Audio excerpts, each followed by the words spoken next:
sisi tuna utamaduni wetu. Kila mmoja, miongoni mwa utamaduni wako ni lugha yako. Mtu anayekupokonya lugha yako amekupokonya utu wako.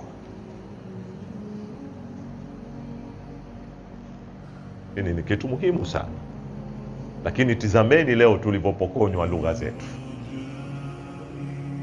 Tizameni leo tulivotengenezwa kujidharau wenyewe lugha zetu.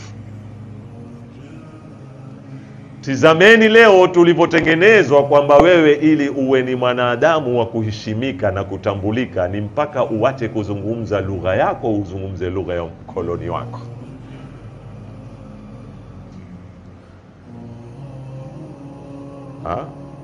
Hii ni kazi ilifanywa kwa siku moja? Haikufanywa kwa siku moja.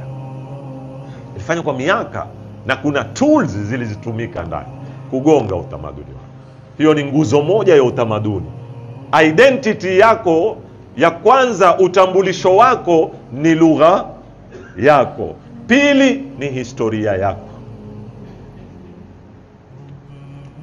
Wewe una historia. Ukiwa Mwafrika una historia. Ukiwa Mtanzania una historia yako.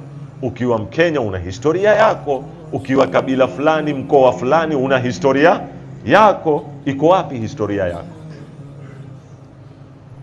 Kwa nini wasomeshwa historia za watu ambao huhusiani nao?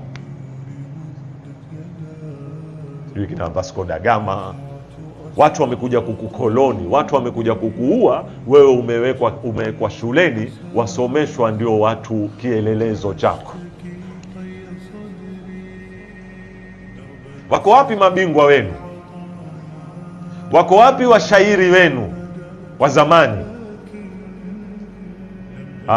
Wewe lazima umjue Shakespeare ndio utajulikana ni msomi.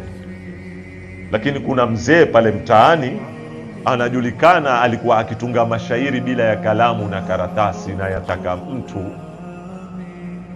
timu ya wanafunzi wakusanywe waandike mashairi kama yale. Lakini alikuwa amekaa kwenye kijumba cha udongo, amevaa malapa yake na kikoi, hawezi kutambulika. Hawezi kutambulika.